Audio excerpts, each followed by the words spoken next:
Hello and welcome to PlayStation Grenade. It's no secret, Borderlands 3 is one of my most anticipated games of all time. In fact, every single year I get hyped for a reveal at E3, and every single year I'm completely let down. But guess what? It's that time of year again, and I'm getting hyped again. So I thought now's a great time to look at everything we know about Borderlands 3. So if you're ready, let's do this. First, let's talk about that name, Borderlands 3. There is absolutely no guarantee the next Borderlands will have that title. The third installment of the Borderlands series broke that numeric mold by being named the pre-sequel. That was because chronologically, the game was both a sequel and a prequel to the events in Borderlands 1 and 2. So hypothetically, Borderlands 3 could actually be called Borderlands 4, or even a completely different name. In fact, back in 2009, it was reported that Gearbox, the devs behind the Borderlands series, actively trademarked the term Borderworlds. Almost 10 years later, that trademark is still in place after numerous extensions. What makes this more feasible now is that advances in technology make a game consisting of multiple planets a real option. Not only that, but the ending of Borderlands 2 shows us this. If I never see this key again, it'll be too soon. It's been fun, you alien piece of shit. Huh?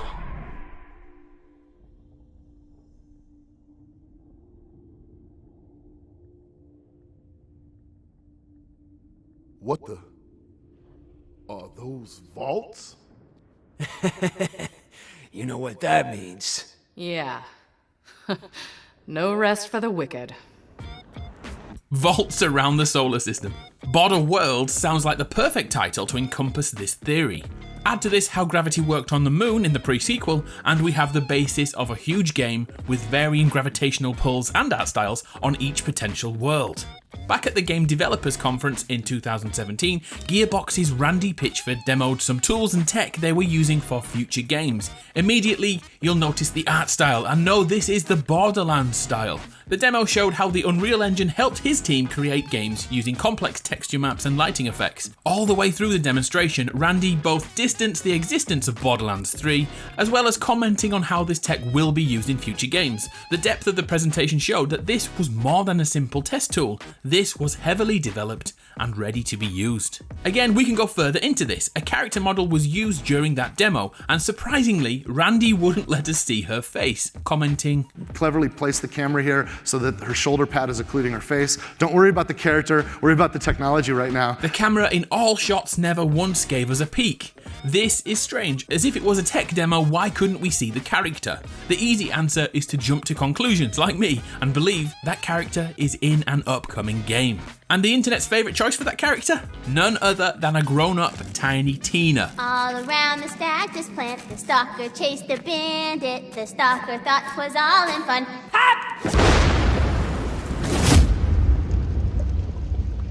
Goes the bandit. One of the most standout personalities in Borderlands history, Tiny Tina is the perfect blend of homicidal maniac and anti-hero madness. What do you think? Would you like Tiny Tina to return? In a less tiny format, of course. Let's go further down the rabbit hole. Did you ever play Battleborn?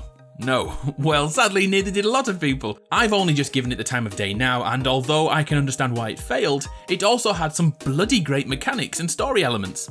It even had Borderlands references hidden away everywhere. Let's look at some of them now. On the walls outside the map parameters were some graffiti. One in particular reads Promethea, with an A looking mighty similar to the vault symbol in Borderlands. Well, a little digging reveals that Promethea was the home planet where the company Atlas discovered alien technology, which they then reverse engineered, and you can purchase those guns in Borderlands. Arguably, that could be a throwaway reference, but things were amped up when audio signals in the game were deciphered and revealed 5 pieces of information that must be linked to the Borderlands series. The first revealed Visit Promethea, although notice the H isn't present there. The only Promethea I could find was the name of the first ever cloned horse. The H is missing could be a mistake, or maybe a reference to cloning technology. The next audio file reads Children of the Vault. The one after that says, We are not on Pandora anymore, indicating the destination of Borderlands 1 and 2 will be left in the past. One more states Tannis is not what she seems. Those who remember Borderlands will remember Tannis as the sociophobic scientist with Asperger's in the first 2 games in the series. She was our quest giver and trusted individual throughout each campaign, but now we are told she may be the enemy in Borderlands 3. Oh, and one more sound file which tells us blatantly, do not open the vaults, emphasising there is more than one vault this time. If you've played God of War in the last 10 years, you've probably developed a decent understanding of Greek mythology. Similarly, the Borderlands series is crammed with mythological nods and winks. The planet of Pandora and opening the vault could be seen as opening Pandora's box. The Atlas Corporation could be linked to the titan that holds the world on their shoulders, while the name Prometheus is also a nod to Greek mythology. In Greek myth, Prometheus was a titan who stole Olympus's fire and gave it to mankind. He was then sentenced by Zeus to be eaten to death for every day for eternity. Make of that what you will. Could the Borderlands Prometheus be a planet decimated by fire? The only other Promethea I could find is from a graphic novel by Alan Moore and J.H. Williams III, in which a futuristic entity named Promethea embodies a college student and begins her task to bring the apocalypse to the world. Sounds pretty damn epic to me. Okay, so I've gone a little off the rails now, so let's get this train back on the tracks, and the power of publishers. We all know how reputations are built around video games, Activision and EA in particular. Well, did you know that Gearbox and Rockstar Games answer to the same publisher, Take-Two Interactive?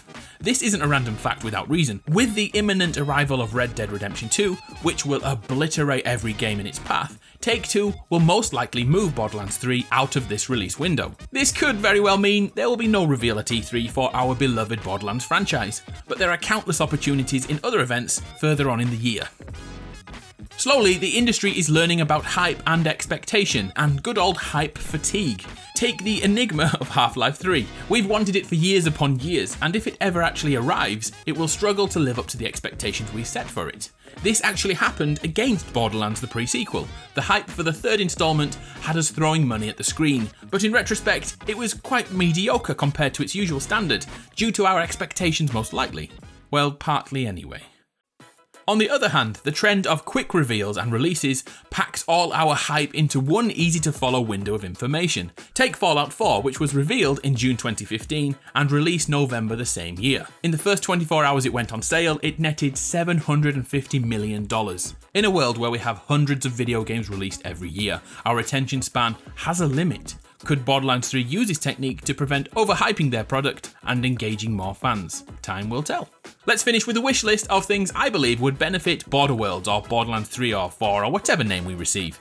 First, I personally want the slag system to change. Just in case you're unaware, slag acts like a debuff to enemies, which in turn buffs your other non-slag weapons, meaning you'll always need to carry a slag weapon around in Borderlands 2, even if you hate them like me, the higher levels demand it. For me, that felt too caged in and forced to play a certain way. I really want to use more of the other 87 bazillion guns instead. Am I alone on this one? What do you think of slags? What do you think of slag weapons? So did you play Battleborn? I'm guessing not. One thing Borderlands could take from Battleborn are those melee weapons. Borderlands hasn't invested many options in this area yet, so how about it? Fancy swinging a sword in Borderlands 3? What about character customization? I know there was a little character customization in Borderlands. The masks were interesting and some costumes were great, but there simply wasn't enough. We want our Vault Hunters to feel like our creations. And yeah, I want a bright pink weapon skin too. How about some PvP? Would you like a competitive mode? Well, Gearbox have Battleborn, which is their attempt at an online player versus player arena shooter. Could this be implemented into Borderlands 3? Another thing we could do is get the hell off Pandora. Let me state, I enjoyed Pandora, I really did, but my word, I am sick of skags and the same enemy types repeatedly. The pre-sequel introduced the moon with different gravity, which added another element to the game. If the Borderworlds name is confirmed, imagine travelling from planet to planet, a little bit like Destiny. Same goes for my next point. It's time to let Handsome Jack go. I know he's one of the greatest villains in video game history, but a new villain would be bloody great. Maybe it will be Tannis from the Battleborn Easter eggs earlier. I could go on further with this wish list, but I think I should shut my face until the official reveal. As always, I'll be stalking in the comments. I'd love to know what you think about Borderlands 3. Start your comment with Captain Buttmunch, and I'll do my best to reply to your thoughts. Are you excited for Borderlands 3? I am. Can you bloody well tell? Anyway, let's leave things there, but we'll be back as soon as we have more information. I'll see you soon. I'm Adam from PlayStation Grenade. It's been a pleasure. All around the stack, just plant the stalker, chase chased the bandit. The stalker thought 'twas all in fun.